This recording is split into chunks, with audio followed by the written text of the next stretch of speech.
You're listening to an Airwave Media Podcast.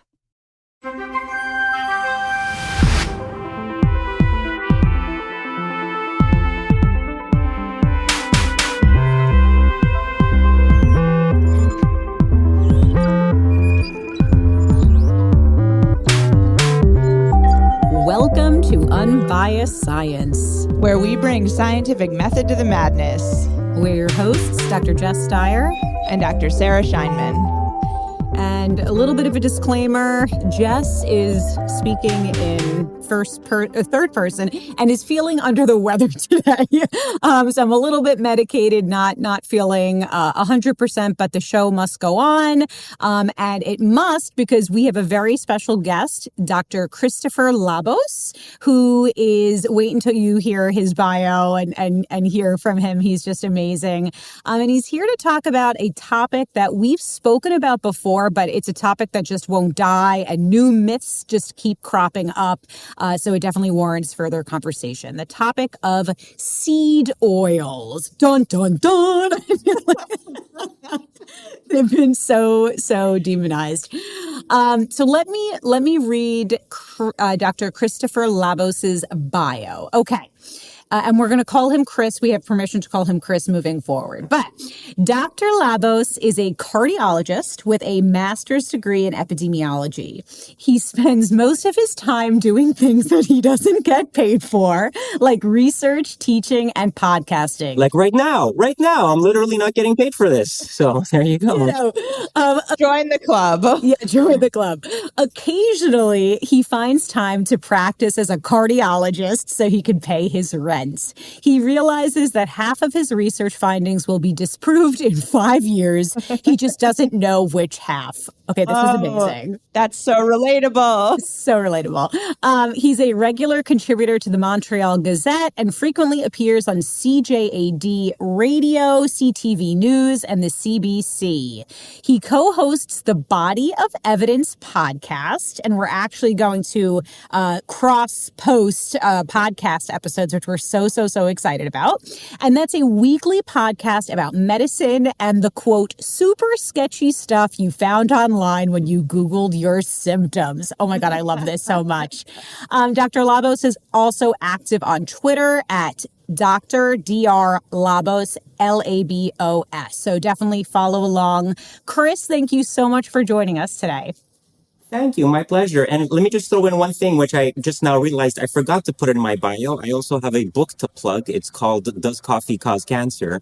And if you want to find out if coffee causes cancer, you have to read the book. And unlike most science books, I will tell you something. It is written as a romantic comedy.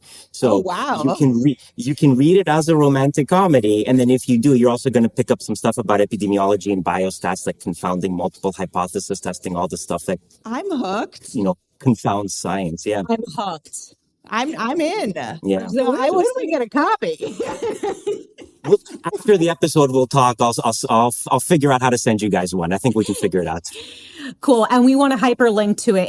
It's available now? Can we hyperlink to it in our show notes? Yes, absolutely. Yeah, just go to and you can find it online or go to any local bookstore. It should be like at anything. Any Barnes and Noble should have it. If they don't have it in stock, I mean, they can order it probably, That is so freaking cool. All right. Can I just ask one non-seed oil related question? Yeah, sure. So you're a cardiologist. What inspired you to go? Well, I don't know the order of things, but then did you go back and get your master's in epidemiology? What inspired that? Well, the thing is that, so much of, especially when you're in academic medicine, when you were a resident, it was all about, do research. And it was like, okay, but then nobody actually shows you how to do research when you're in medical training because it's all clinical, right? And that's appropriate, right? It should be clinical. That's what you're focused on. And I was like, well, if I'm going to do this research, I should actually learn how. And because not all medical research, but a large chunk of medical research is analyzing data, I said, well, I should probably get some basics in epidemiology. And so I went back and I did my master's degree in epidemiology. And that was such a eye-opening experience because I realized I didn't know anything. I was, oh my God, this is actually how research works. This is really, really hard. And then because of that, that's when I started doing the science communication. And my first newspaper article was, I was actually in class and there was this study that came out, I think one of the Framingham studies. It was about strawberries and preventing heart disease in women. And, the standard stuff, risk ratio of 0.8, whatever. It's like, 20% decrease in heart disease risk, whatever the number was. And I said, yeah, but, the baseline risk was so low, you would basically have to take like 40,000 women, force feed them strawberries every day for 2 years, and then you would prevent one non-fatal heart attack. Right. And so I wrote a letter to the editor of the Montreal Gazette, and they were like, great, cut out 2,000 words and we might run it in tomorrow's edition. And then I was like, can I send you more? And they were like, sure, we're not going to pay you anything, but go ahead. And so I started writing letters to the editor, and then that turned into a weekly column, and then the radio show, and then the TV stuff. I mean, a lot of it is in Canada, so depending on where your listeners are, they probably can't see it. But that's how I started doing all of this. And then this all just became like supercharged during COVID when, everybody lost their mind and the world fell apart, and I had to like provide some sort of context for everything. That is so cool. And, you're touching on something that I think is important. And I don't know that we've really talked about it on the pod, but I think, and this is zero disrespect to clinicians. My husband's an ER doc. I could never do that. But I think people assume that there's this hierarchy and that, MDDOs, clinicians sit at the top and like PhDs and scientists are at the bottom. It's like we're comparing apples and oranges, right? And there are some clinicians like yourself who are scientists, but not all clinicians are scientists. Would you co-sign that? Yeah, no, and that's absolutely true. And to be fair, not all of them need to be, right? Some people are just very happy, seeing patients. Some people are very happy teaching. And, you need people to do all sorts of things in the same way that not everybody needs to be a surgeon. Not everybody needs to be a cardiologist. Not everybody needs to be an ER doctor. Right. Not every physician needs to be... Yeah, not everybody needs to be a physician scientist. And even within that, not everybody needs to do basic science versus epidemiology. So you need everything. And I think what lacks in the medical field is that we don't actually recognize how important science communication to the general public is. And I think that's starting to change, but it's not a thing in and of itself. Like there's no medical conference for science communication. We're all just sort of like doing it on our own for fun. Right. And it's definitely not something that's covered in either the medical school or most graduate school curriculums.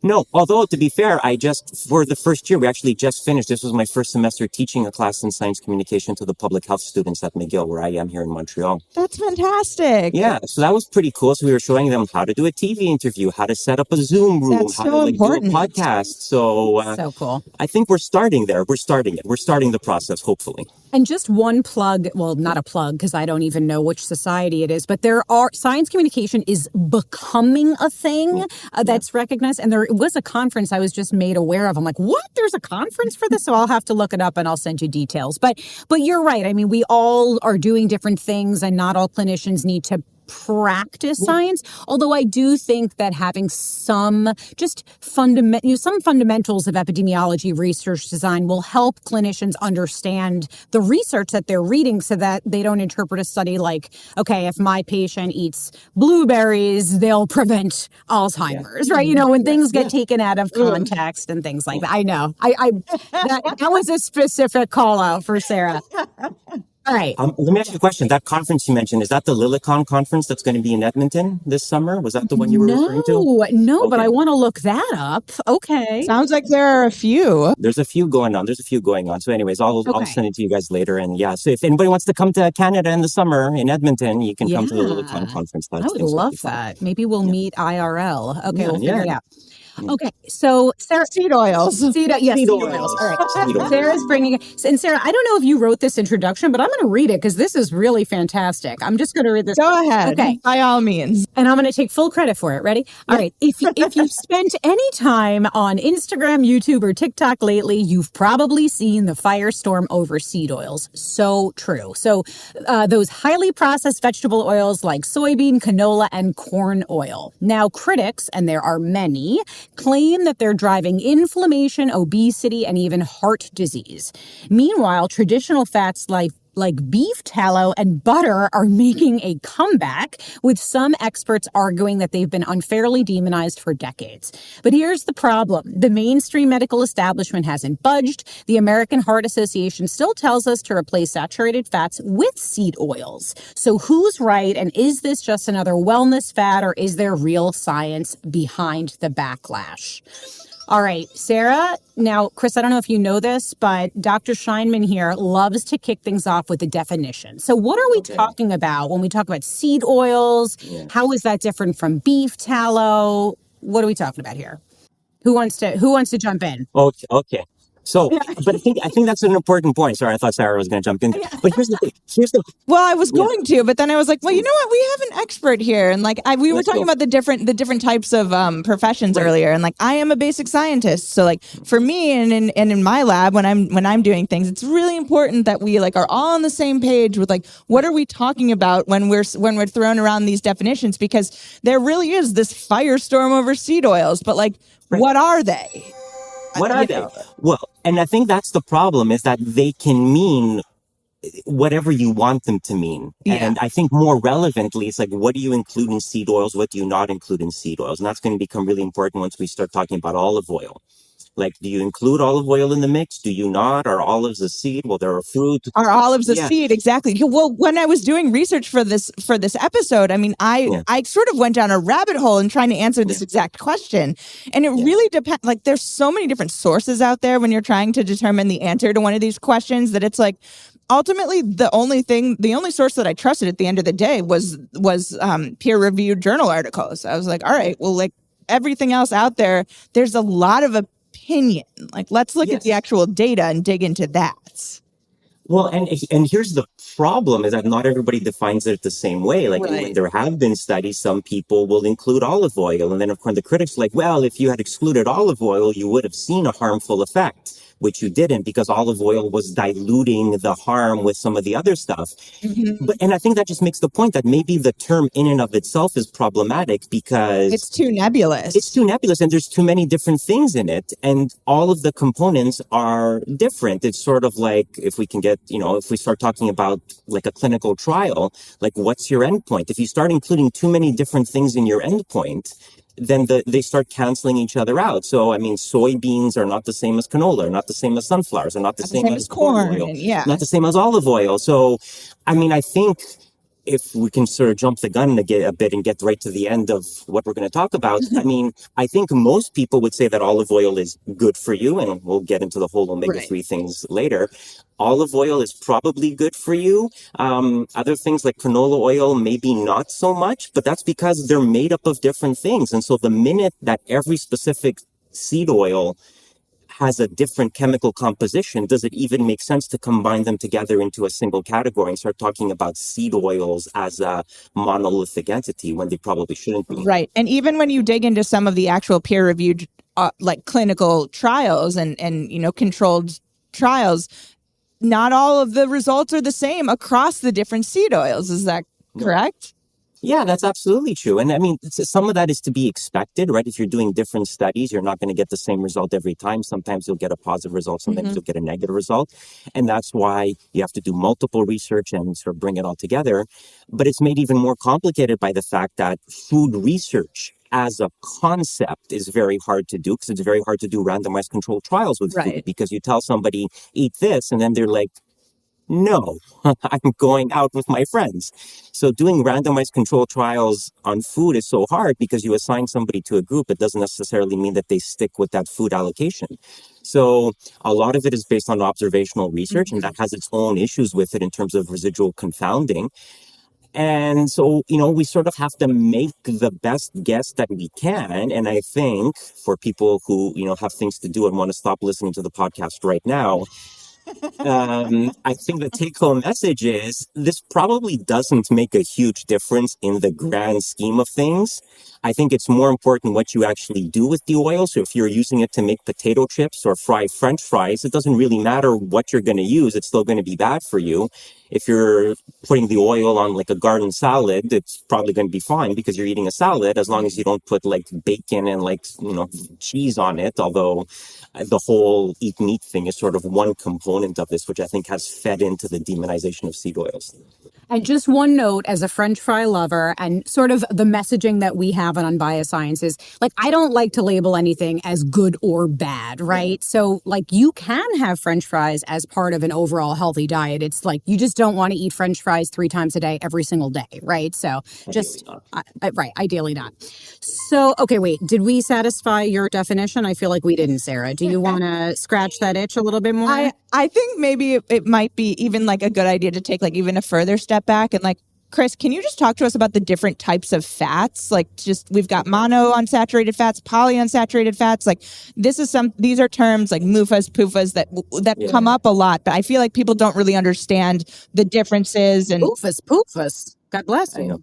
So you've not heard that? You've not heard that abbreviation? Really? No. Yeah, they are one of the funniest things you will hear if you ever do, or at It's least when I was in hilarious. training. Yeah, PUFAs and MUFAs. And, Teach me. Polyunsaturated fatty acids. Fatty acids. I've heard that. I've just never heard the MUFA and PUFA.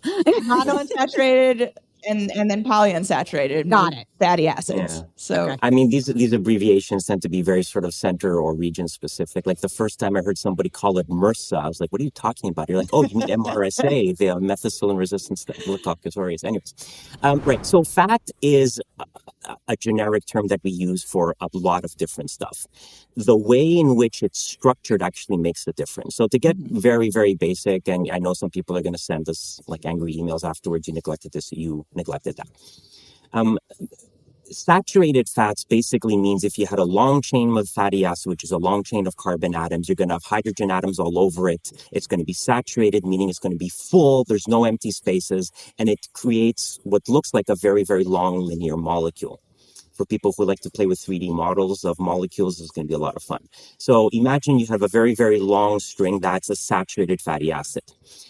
If you were to remove some of the hydrogen atoms there, you would basically create a kink in the molecule. You would create a double bond that would kink it. So rather than being straight, it would actually have a bend to it. And so those are called unsaturated fatty acids. If there's a single kink in it, we call it a monounsaturated, mono meaning one. If it has multiple kinks, it's called a polyunsaturated fatty acid. And where that kink is located is where we get the numbering system from. So we tend to number the carbon atoms from alpha to omega, first and last letters of the Greek alphabet.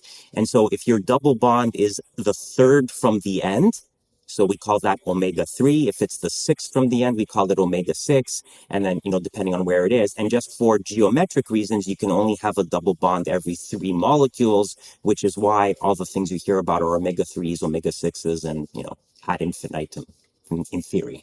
And Chris, here I just said I don't like to make things black and white, but I think typically there's a difference between omega 3s and omega 6s clinically, right? One is considered better than the other. Can we talk about that? Yes. I mean, in a broad sense, if you really want to simplify it down, omega 3 good, omega 6 bad. That being said, though, when you actually test these sorts of things in a clinical trial setting, it's unclear if it changes patient-related outcomes. So where the omega-3 comes from, omega-3 fatty acids are very high in things like olive oil, which we've been including as part of our diet for years. And if you come from a Greek, Italian, Spanish, some Mediterranean culture, if you're Lebanese or from North Africa, you've probably, your ancestors have been eating olive oil for generations upon generations. If you come from a Northern European background, you've probably been eating fish that were very high in omega-3 and monounsaturated fatty acids or polyunsaturated fatty acids to a certain extent. And so when you've done epidemiological research, people who have these types of dietary patterns, like a Mediterranean style diet or who eat a lot of fish, do seem to have less rates of heart disease. And so that has led to the general thinking, which is probably true to some degree, that if you eat more fish relative to red meat, you're going to be better off. If you're eating a lot more olive oil rather than getting your fat from animal sources, you're going to be better off. And in general, that is largely believed to be true. The problem, though, is that when you try to test this in a randomized controlled trial fashion, when you try to give people an omega-3 supplement, it doesn't seem to make a difference. And this has been the big reversal in the field of cardiology over the past, we're getting close to like a 5-10 year mark at this point, where they've done these large meta-analyses of multiple trials where giving people omega-3 fatty acids hasn't actually made a difference. And that's why we've sort of moved away from that in a clinical trial setting where we're not going to prescribe omega-3 fatty acids as a medication. There's one exception to this. There is a prescription form of a purified omega-3 fatty acid that is available that you can use in some clinical settings. There is some debate about when and what type of patients you want to put it in, but that's a prescription strength medication. For you to go out and get an omega-3 supplement from your local drugstore is not going to affect your cardiovascular health in any way. And I think that's why there's this uncertainty. It's like, okay, well, we have this epidemiological data suggesting there's a benefit, but we have this clinical trial data saying that it doesn't. So do the omega-3s matter that much? How much of it is just a healthier diet? Mm-hmm. And is the fact that are we using olive oil or fish intake as a marker for an overall healthier dietary pattern rather than the molecule itself having any direct impact? So the whole field is a little bit messy, but that's sort of in brief where we are now. Now, Chris, just to sort of cut to the chase, like you said, if people just want to stop listening to the podcast, I'm curious, are we on the same page? Like, there's been a lot of demonization of seed oils. There's something called the Hateful Eight, which I'll talk about in a sec. Sarah is so blissfully off of social media and has no clue the dumpster fire. Like, you would think that seed oils are showing up to people's houses and gunning them down the way that people talk about. For real, like cue the Darth Vader / Jaws themes, right? Like, yes. So for my overall message has been seed oils can absolutely be consumed as part of a overall healthy diet. We don't need to freak out about seed oils. There's been a lot of unfair demonization. It's more about the overall patterns. You shouldn't, heat seed oil, any oil, right? At a certain point, when you heat it, there's a tipping point where I guess it can cause, and we could talk about this because I don't really know what the proper terminology is. You don't want to, overheat or reuse oils, right? That could be problematic. But it's like we don't need to be terrified of. I have seed oils in my pantry right now, and I use them. But I don't know. What say you, Chris? Just if we had to boil things down, and then we'll get into the details.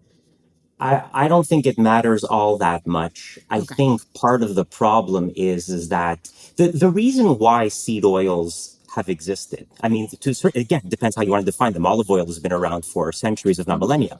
But sort of the introduction of seed oils as a commercial product is really a 20th century phenomenon, because prior to that, the ability to mass manufacture them didn't exist. So it's only in the 20th century that you get products like Crisco, right?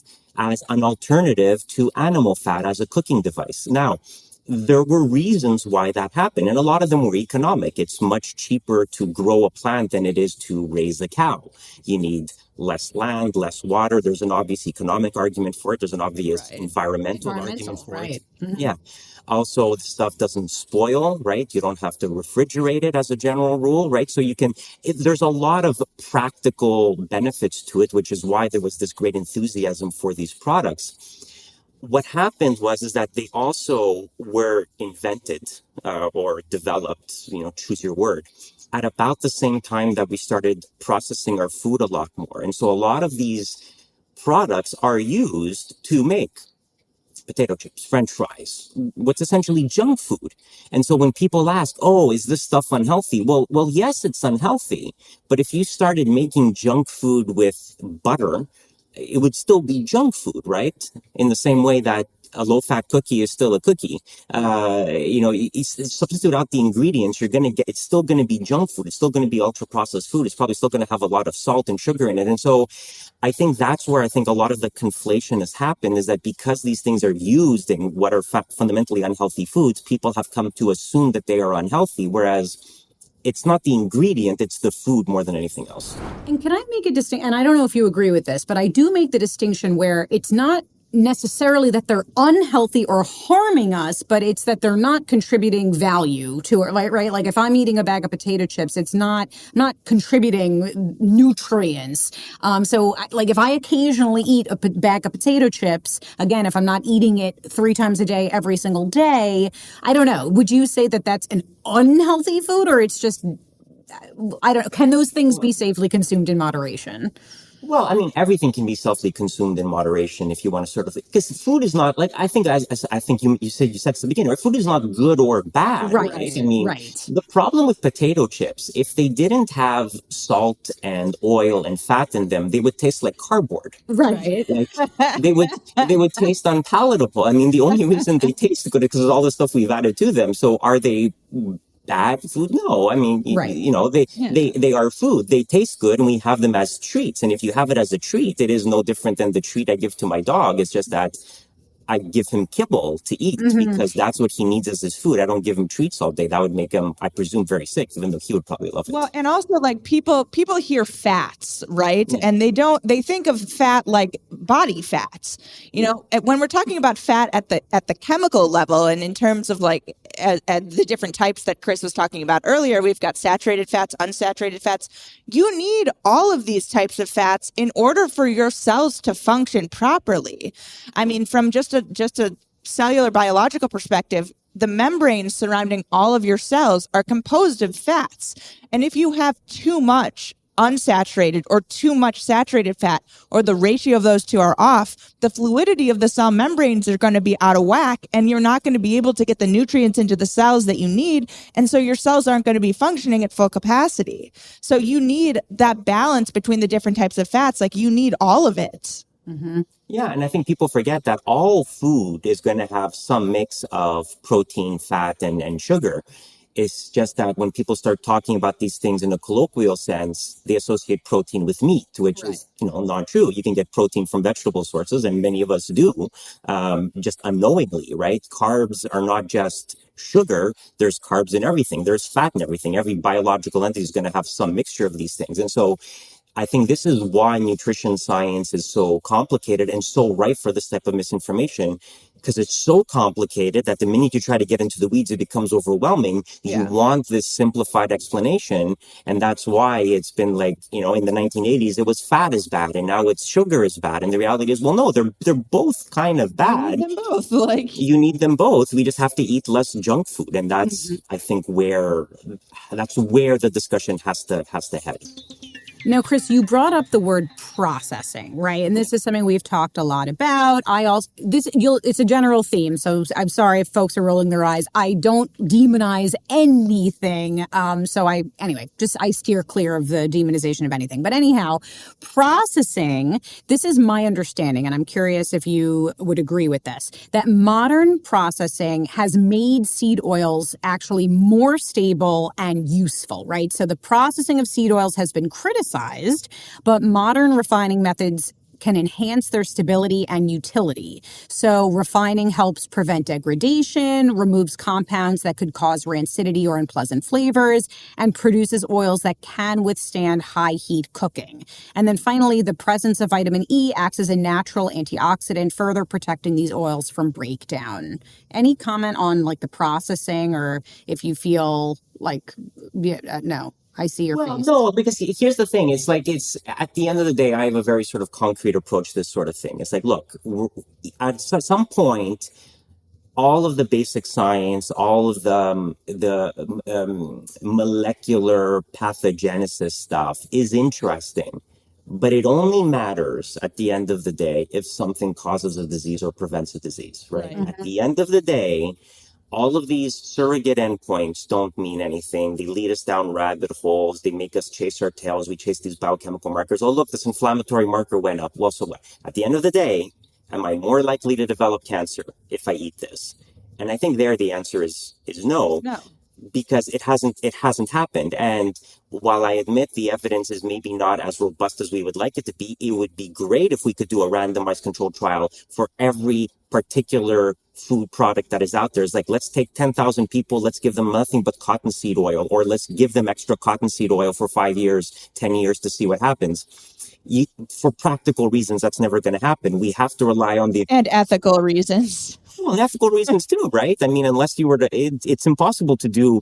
And this is some of the things that I sort of mentioned in the book. Like, you can't do it because, I'll do a small digression. There was this debate in cardiology a few years back where people were really wanted to like get to the bottom of whether salt is bad for you. It is.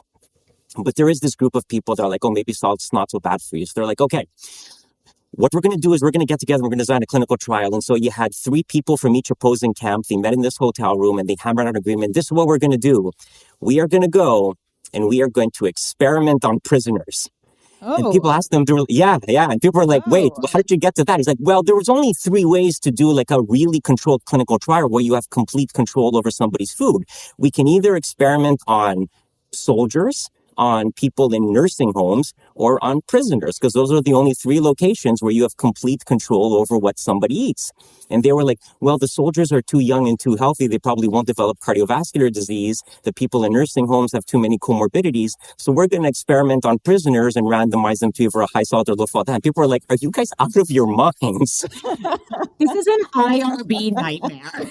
This is not good. Yeah. So it never happened. It never happened. Good luck getting that approved. Yeah, but so, and it never happened, as you can imagine. Yeah. But it just goes to show you how, like, and let's give them the benefit of the doubt and say that they were just well-meaning and maybe, never read anything about World War II history, let's say. Okay. I won't be any more inflammatory with my language than that.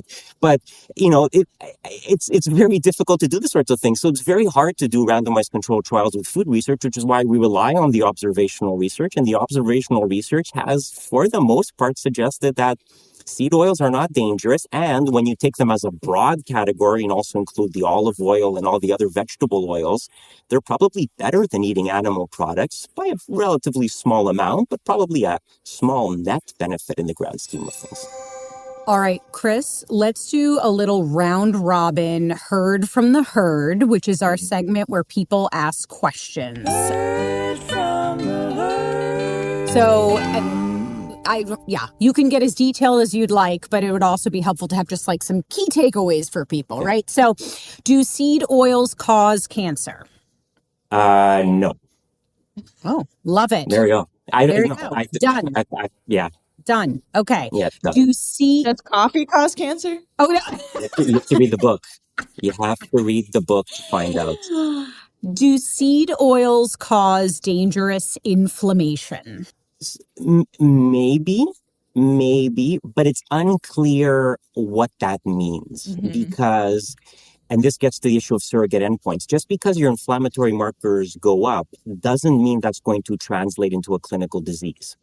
And so we got into this issue in cardiology where just because a diabetes drug lowers your blood sugar doesn't mean it prevents cardiovascular events. And a lot of the early diabetes drugs were very good at controlling blood sugar, and that was important, but they didn't prevent heart attacks and strokes. Same with a lot of the earlier cholesterol medications. Fun fact, many of them do now, and cholesterol denialism is definitely a thing, which is a whole other topic that I talk about often. There's a big intersect between the anti-vaccine and anti-cholesterol movement. It's really shocking. We might have to have you back for a part 2 to talk about this. Yeah, we can do a whole thing about anti-cholesterolism. It's interesting. Wow. So that's the problem. Is do some of them? Yeah, I mean, again, there's some basic science research suggesting that maybe they increase certain inflammatory markers, but what does that mean? When you've done clinical studies, do you see more cancer? Do you see more heart disease? No, if anything, it's probably less. Beautiful. And if I could just say a quick note on inflammation in general, because I feel like this term is thrown around a lot, and I don't think people really fully understand that what inflammation basically is it's your body's natural defense and response to injury or like infection or harmful stimuli. It's like your body's internal alarm system. So like it is actually very important that we have inflammation responses in our body, because if we didn't, then our immune system wouldn't be able to alert us when something's wrong and send signals to the immune system or in the immune cells to like help fix the problem. So actually, like, we do need inflammation in order to like have a properly functioning physiological like system. And here's the thing. I mean, inflammation does play a role in the development of cardiovascular disease and atherosclerosis. That is definitely a thing. And there has been a lot of research in trying to inhibit inflammation. People have developed or tried to develop specific anti-inflammatory agents to suppress things like interleukin and cardiovascular disease, and they've been tested. And one of them never made it onto the market for cardiology. I think it's still used for certain autoimmune diseases, but it never made it onto the market for cardiology because while it did reduce the incidence of cardiovascular disease and a suggestion that it also decreased the rates of, I think, lung cancer. So again, the inflammatory effects of cancer, it led to more fatal infections, like more people died.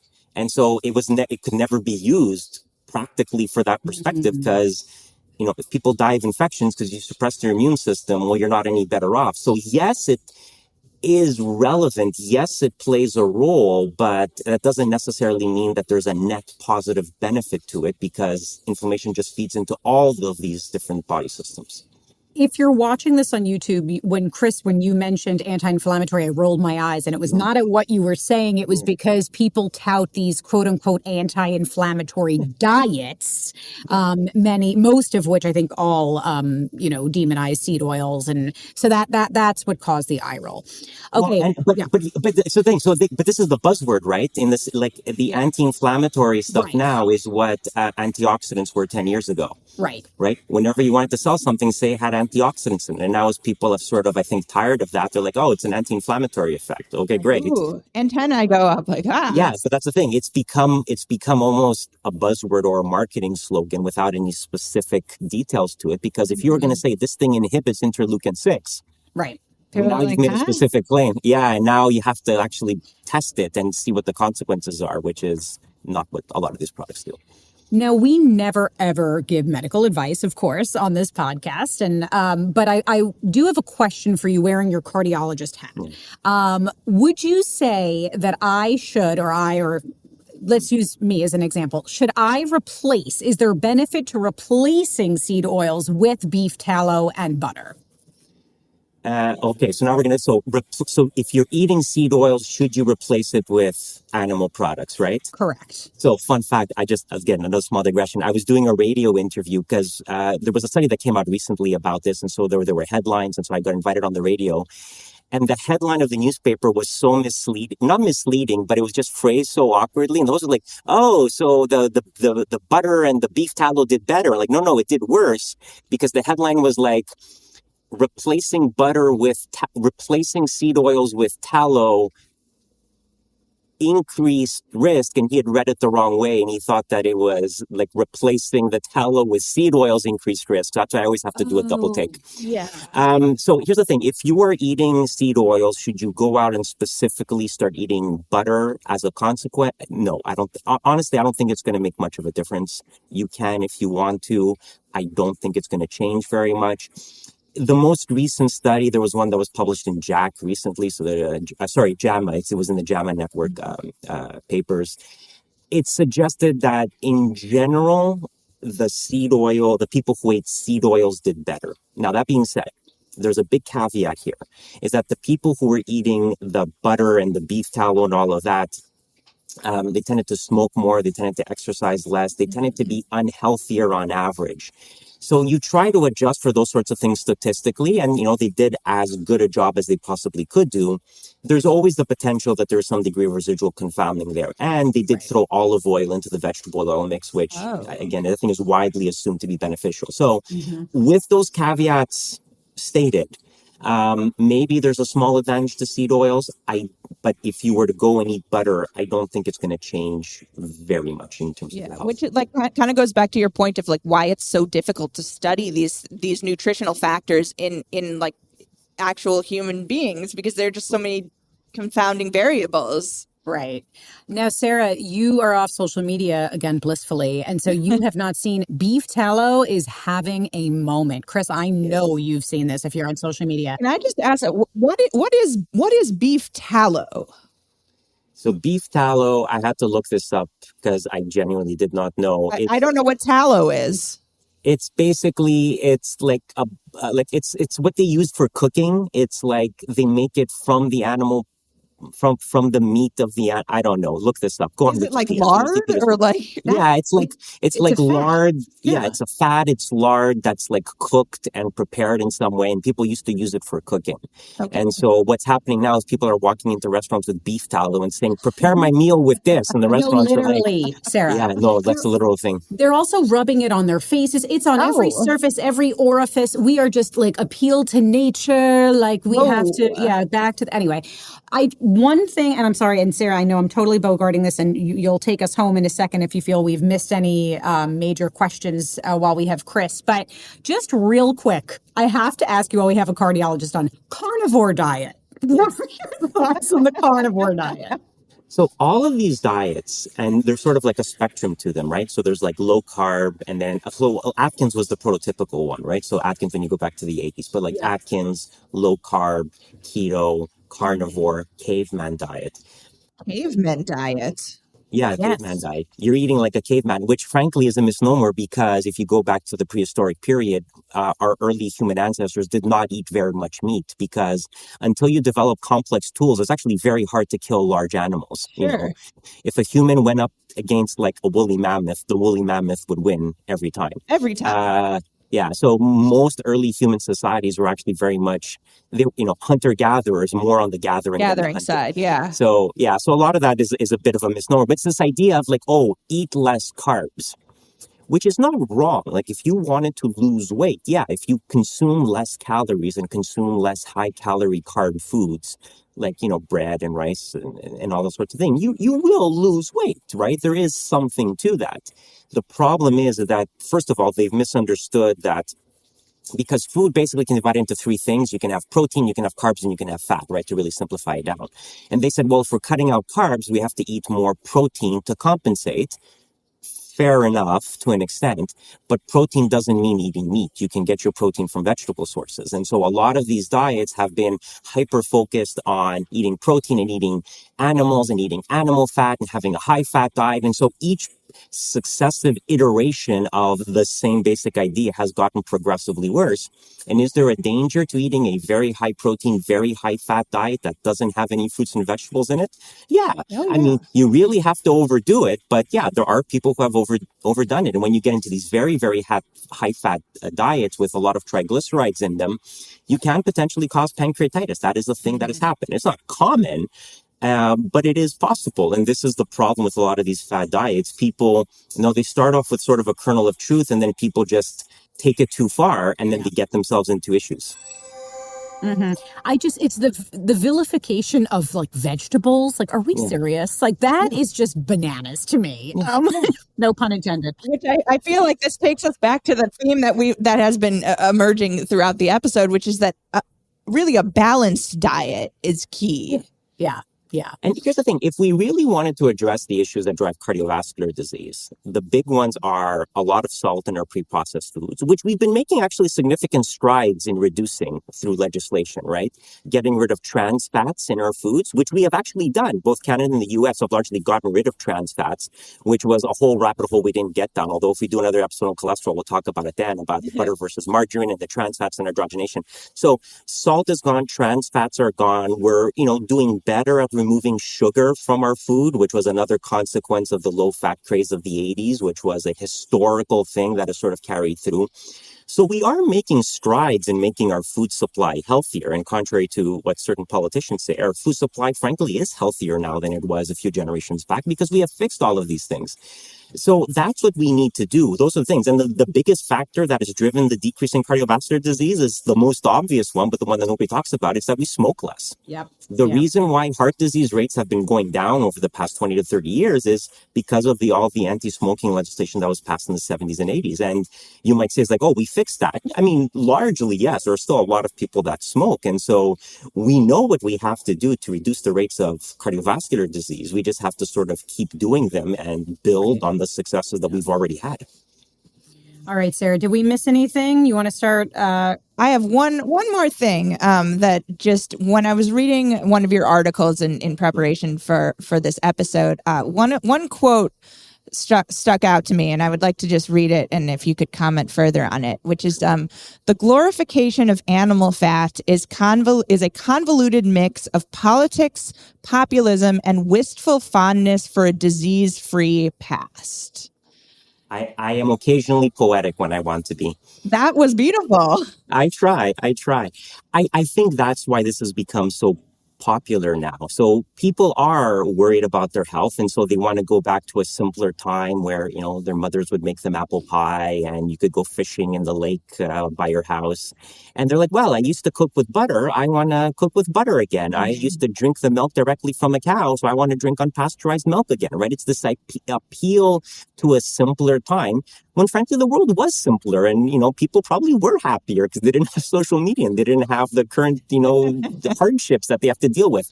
I just bought a house recently. I am like gobsmacked at what has happened to house prices in Canada. Story for another day. So I think part of it is people they miss the past, and so they want to get back to that, and that is part of it. And I think part of it too is the politics of the situation. Saying that you eat meat, saying that you cook with beef tallow has become a way to self-identify. I think it was on Twitter, somebody had said beef tallow has become the right-wing avocado toast, right? Oh, wow. Saying that you're, in favor of beef tallow is a way of self-identifying your political allegiance. And I think that's what it has become, in the same way that if you're like, or, almond milk or whatever, it's like, well, when I go to Starbucks, I order with almond milk, not cow's milk. I'm like, it doesn't matter. Right. It doesn't matter. But it became a thing. It became a thing. Yeah. And so this has become a way for people to sort of self-identify. And I think that explains a lot of the popularity of it. It's actually not about the science. It's about identifying to others the tribe that you belong to. Mm-hmm. So true. It has been so politicized. You're right. You're so right. Very astute. Yes. And a poetic phrase or a poetic quote that we'll have to include somewhere. The mind of an epidemiologist and cardiologist, but the heart of a poet. Oh, beautifully said. Chris, this was so fun. You have to come back. What a great conversation. We're going to do another episode about cholesterol. Absolutely. I'm in. Did you see, just real quick, Chris, I don't know if it was JAMA or New England Journal of Medicine, a guy who was on the carnivore diet who had, this is my non-clinician, cholesterol seeping out of his hands. Do you know what I'm talking about? Yeah, no, I haven't seen it. It's probably one of those clinical images things they do in the New England. I didn't see it specifically, but I think what it is that when you get very, very high cholesterol levels, you can actually get cholesterol plaques on your tendons. We call them like xanthomas or xanthomata.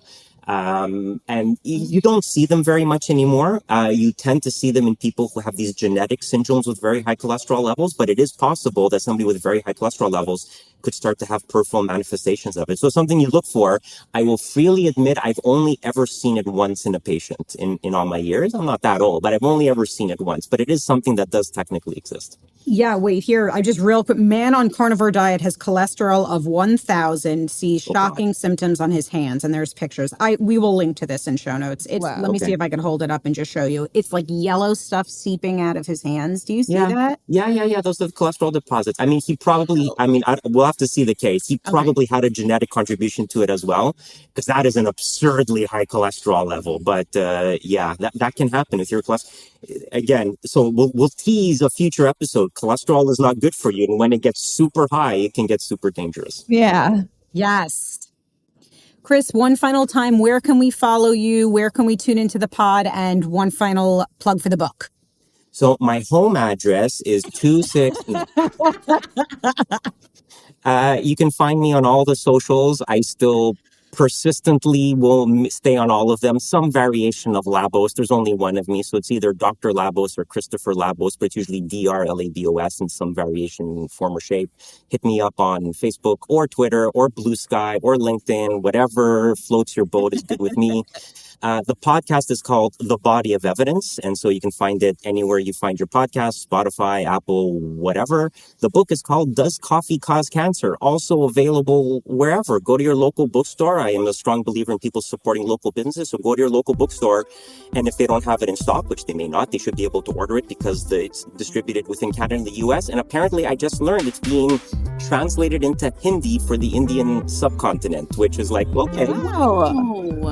Oh, yeah, that's pretty cool. That's pretty cool. So we'll see how that does. Yeah. This was such a pleasure. Thank you so much, Chris. Sarah, take us home. Thanks, Chris, and thank you all for tuning in. We hope you learned a thing or two. Please join us next week on your trusted source for no nonsense, just science.